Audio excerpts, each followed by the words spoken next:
दुष्यु महापड़ अंतर्गत माता दुर्गा के लिए बहुत कुछ कहा है। सुंदर सुंदर माता दुर्गा, दुर्गम नाम के दैत्य को अंत किया, इसलिए माता दुर्गा को हम पूजते हैं, उसकी महिमा है। तो थोड़े श्लोकों का मैं गायन करूं, गंभीरता के साथ सुने आप। प्रयाग तीर्थ में सभी मुनियों ने सूत पुराण के आगे एक सुंदर भाव रखा, हे महाप्रज्ञ, हम लोग दुर्गा के बारे में और माता दुर्गा के चरित्र को सुनना चाहते हैं, अंत आप हम लोगों से दूसरे अद्भुत माता भवानी की लीला सुनाई। और माता भवानी आद्य शक्ति अम्बा का नाम दुर्गा कैसे हुआ, उनके बारे में कुछ सुनाने का प्रयास करें। और शिव महापड़ अंतर्गत माता दुर्गा, रोज थोड़ी थोड़ी कथा, और पहली बार मैं कहा रहा, और सभी मुनियों ने सूत पुराण को पूछा है। श्रोतु कामा वयं सर्वे, हम सभी सुनना चाहते, क्या सुनना चाहते हैं? दुर्गा चरित्रम, दुर्गा चरित्र सुनना चाहते हैं, हम सबको कहे। अपरं च महाप्रज्ञ तत्त्वं वर्णय नोऽद्भुतं। जो अद्भुत चरित्र है, जो अलौकिक चरित्र है, जो माता दुर्गा का चरित्र है, वो कहने का प्रयास करें। थोड़ी थोड़ी रोज कथा कहूँगा मैं, ये पहली बार गा रहा हूँ। और सभी महात्माओं ने भावभक्ति का समस्त अर्थों को जानने वाले हे श्रेष्ठ सूत जी, सभी बातों को जानने वाले हे सूत पुराण जी, आपके मुखारविंद से निकलती हुई अमृत समान एक सुंदर सुंदर देवी की कथा हम सुनना चाहते हैं। हमने देव की कथा तो सुनी, हमने महादेव की कथा सुनी, अब महादेवी की कथा भी सुनना चाहते हैं। मन को तृप्त करने वाली महादेव की कथा कहने का प्रयास करें। और शिव महापड़ ग्रंथ में महादेव की महिमा, उसके साथ में महादेवी की महिमा है। श्रवणताम, हे सूत पुराण जी सुनाइए। श्रवणताम तव मुखाम्बोजा, मुखाम्बोज मुख कमल से, मुखाम भोज कमल, सुनाइए। कथा नाना सुदोपमा, बुद्धिजीवी सूत पुराण जी महादेवी का चरित्र सुनाने का प्रयास करें, हम सबको तृप्त करें। न तृप्यति मनोस्माकं सूत सर्वार्थहितम्। हे सूत पुराण जी, सूत सर्वार्थहितम्। अनर्थ और अनर्थ को सब कुछ जानने वाले हैं सूत पुराण जी, हम सबको महादेवी के बारे में कुछ सुनना चाहते हैं। और सभी महात्माओं ने कहा, महादेव की कथा तो हमने बहुत हृदय से श्रवण कर ली, थोड़ी सी महादेवी की कथा कहें। अब सूत पुराण ने कहा, हे महात्मा, वो पूर्व काल में रुरु के पुत्र जिनका नाम दुर्गम था और बहुत बड़ा विख्यात था, महाबलवान था, महापराक्रमी था, और ब्रह्मा जी के तप करके ब्रह्मा के पास से उसने चारों वेद ग्रहण कर लिया था, ले लिया था। असुर ने वेद को ले लिया,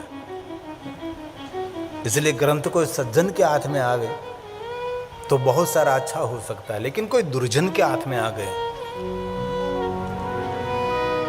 इसलिए ग्रंथ सज्जनों को कहना चाहिए, दुर्जनों को नहीं। ये ग्रंथ सज्जने क्रियते कथम, दुर्जने क्रियते कथम नहीं। कोई सुपात्र मरे तो वस्तु आवे, सुपात्र को कहने के लिए ग्रंथ है। इसलिए भगवान सूत पुराण जी अब कथा का प्रारंभ कर रहे हैं। दुर्गम दुर्गम प्रथितो नामना, ये दुर्गम नाम का महाबलवान एक असुर हुआ था। किसका पुत्र था? रुरु पुत्रो महाबल। रुरु नाम के असुर का पुत्र था। असुर का पुत्र तो असुर रहता है, महाबलवान था। और ब्रह्मा जी का तप करके ब्रह्मणो वरदानेन ब्रह्मा जी के पास से वरदान लिया था। चतस्रो लभत श्रुति। चारों वेद को ले लिया इस असुर ने। और सूत पुराण ने कहा, हे महात्माओं, वह देवगणों से भी अजय बल प्राप्त करने लगा, क्योंकि उनके हाथ में सब वेद आ गए। पृथ्वी तल पर बहुत उपद्रव करने लगा असुर, जिससे स्वर्ग में देवता भी कांप उठे, क्योंकि वेद का सब कुछ ज्ञान उनको मिल गया। तो पूरी पृथ्वी पर हाहाकार मचाने लगा, देवताओं को दुखी करने लगा, बड़े बड़े उपद्रव मचाने लगा, और स्वर्ग में कोलाहल हो गई, और स्वर्ग में रहते हुए देवता सभी कांपने लगे, और सभी देवताओं से भी अजय हो गए, देवगणों को पराजय करने लगे। बहुत सारा सामर्थ्य उसने हासिल कर लिया। सूत पुराण ने कहा, आदर के साथ सुनिए आप, देवाजय। देवाजय बलम चापी। देवताओं से भी बलवान हो गया, अजय हो गया। अजय मतलब कभी उसका पराजय नहीं होता था। उनके सामने देवता पराजय होने लगे, और लेकिन ये असुर जय होने लगा। संप्राप्य जगती तले। पूरे जगत में हाहाकार मचाने लगा। जगती तले करोति स्म बहुत्पाता। दिवी देवाचकम्। सभी देवताओं को पराजित करने, देवताओं को दुख देने लगा, क्योंकि वेद का ज्ञान उनको मिल गया, इसलिए अजय होने लगा। तब सूत पुराण ने कहा, महात्माओं, उस समय वेदों को नष्ट होने जाने पर वेदों की बात बदलने लगा, और सारी क्रियाएं नष्ट हो गई, और देवताओं सहित ब्राह्मणों सब अपने अपने मार्ग को भूलने लगे। क्योंकि वेद जो मार्गदर्शन करता था, हमारी सनातनी परंपरा वेद आधारित है। हमको वेद क्या संदेश दे रहे हैं, हमारी वैदिक परंपरा क्या है। इसलिए सभी ब्राह्मणों के पास से, देवताओं के पास से वेद ही सब असुर के पास चला गया, तो सब लोग अपने अपने मार्ग को भूलने लगे। सर्वा नष्टेषु देवेषु क्रिया नष्ट। सभी क्रिया नष्ट होने लगी, सभी देवता नष्ट होने लगे, सभी सज्जन भी नष्ट होने लगे, क्योंकि वेद जो मार्गदर्शन करते थे और सभी मार्गदर्शन से सब वंचित रह गए। सर्वानष्टेषु वेदेषु। सब नष्ट हो रहा, और क्रिया नष्ट बभूवः। और ब्राह्मण सज्जन सब ब्राह्मणाश्च दुराचारा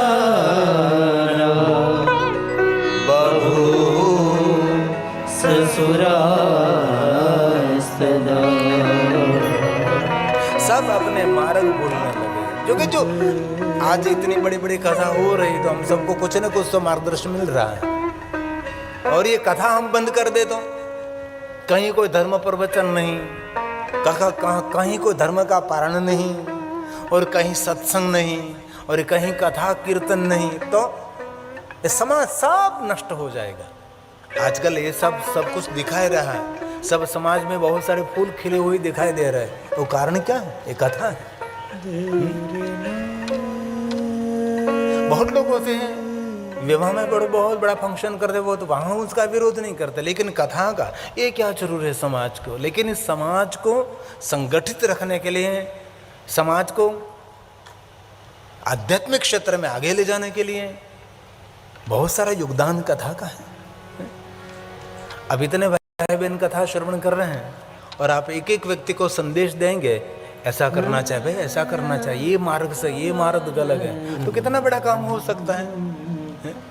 कथा श्रवण करके कथा का मनन करते हैं और कथा का अनुसरण करते हैं, कथा की बात को दूर दूर तक हम पहुंचा देते हैं ना। आप घर जाएंगे कथा सुनकर, और जो आपके घर में से कोई नहीं आया तो उसको बहन बैठ कर कहेंगे कि आज कथा में से सुना हमने, कल से तिलक करना है। और घर जाकर आप कहेंगे हम कल से थोड़ा सा ग्रंथ का पारण करेंगे, हमने कथा में सुना है। कथा में हमने क्या सुना है? हमारे मन पर हम विजय पाएंगे, हमारे मन पर हम संयम रखेंगे। मन जो कहेंगे वैसा कभी नहीं हम करेंगे।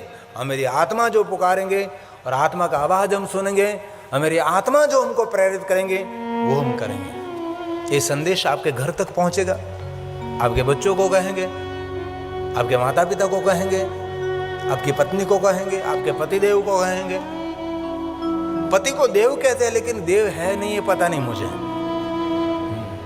देव तो कहते हैं पति देव, लेकिन उसमें देव की योग्यता है नहीं है हमको पता नहीं। ये संदेश फैलते, इसीलिए सबका पतन होने लगा, अपने अपने मार्ग भूलने लगे। और बहुत सुंदर बात की है, बहुत थोड़ी बात मैं लाया हूं। और आगे कहा, उस समय न तो कहीं दान रहा और नहीं कहीं कोई सत्कार्य रहा, और न कोई उग्र तपस्या रही, और नहीं कोई यज्ञ रहा, और नहीं कोई हवन होम हवन रहा, और नहीं कोई पृथ्वी पर कोई सत्कार्य रहा। इसलिए यज्ञ बंद हो गए, होम यवन बंद हो गए, सत्कार्य बंद हो गए, उग्र तपस्या बंद हो गई, दान क्रिया और परोपकार के कार्य बंद हो गए। तो क्या होने लगा, ये प्रकृति तांडव करने लगी। और प्रकृति के तांडव के फलस्वरूप क्या मिला, अनावृष्टि मिली। अनावृष्टि मतलब आकाश में एक भी पानी का जल का बिंदु धरती पर नहीं गिर रहा था। हम यज्ञ क्यों करते हैं, प्रकृति को तृप्त करने के लिए यज्ञ करते हैं। इसलिए प्रकृति के सभी जीव मात्र जड़ चेतन सब तृप्त हो जाते हैं, इसलिए यज्ञ करते हैं। इसलिए हमारी सनातनी परंपरा प्रकृति का जतन करते हैं। सनातनी परंपरा दिव्यता से भरी हुई परंपरा है, और पूरे विश्व में निर्णय लिया गया है कि जो सनातनी भारतीय हिंदू परंपरा है उनके समान दुनिया में कोई परंपरा नहीं है। हमारी जो परंपरा है, जब धर्म सभा होती है इनमें, और बहुत सालों पहले स्वामी श्री विवेकानंद जी ने दुनिया को दिखा दिया था कि हमारी सनातनी परंपरा क्या है। इसलिए वेद सब असुर के हाथ में चला गया, तो वेद का कोई प्रचार प्रसार नहीं हुआ था।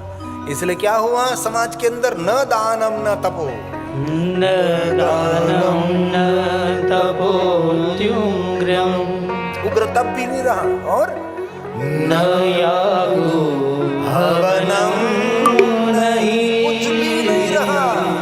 तो क्या हुआ, अनावृष्टि ततो जाता पृथिव्यां शतवार्षिकी,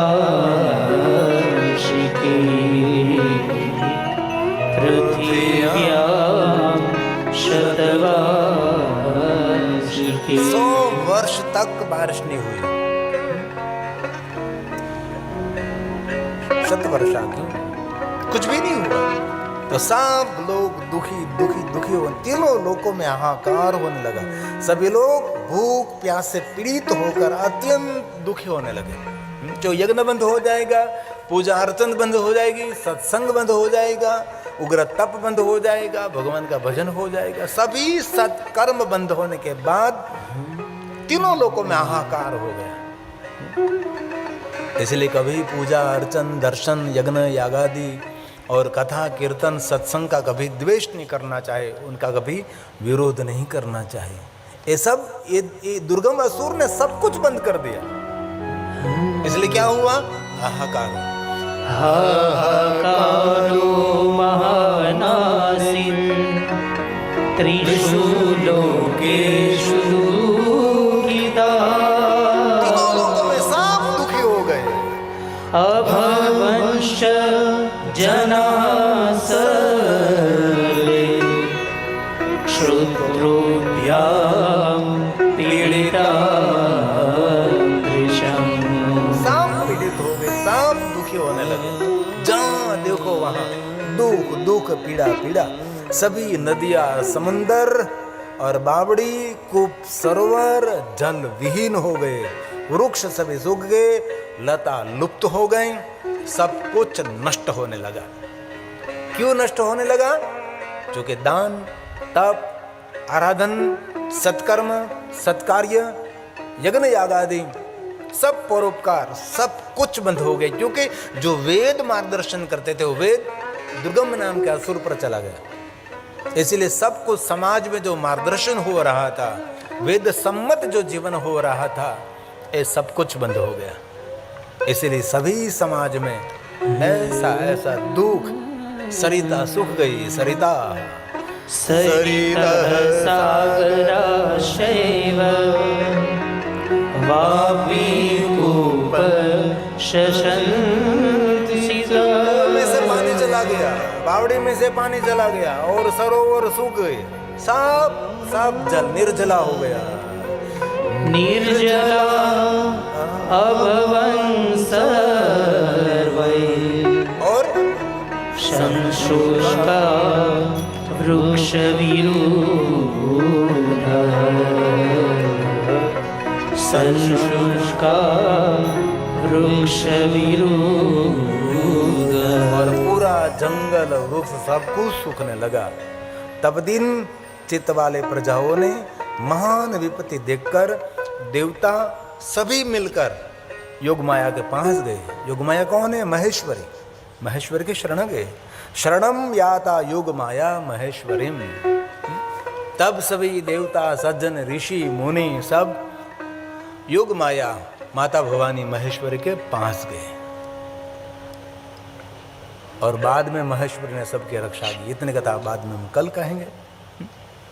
थोड़ा थोड़ा श्लोक जो दुर्गा, शताक्षी, कामाक्षी कैसे सभी जगदम्बा 10 विद्याओं का कैसे प्रागट्य हुआ, उनके बारे में थोड़ा थोड़ा रोज बताते रहेंगे।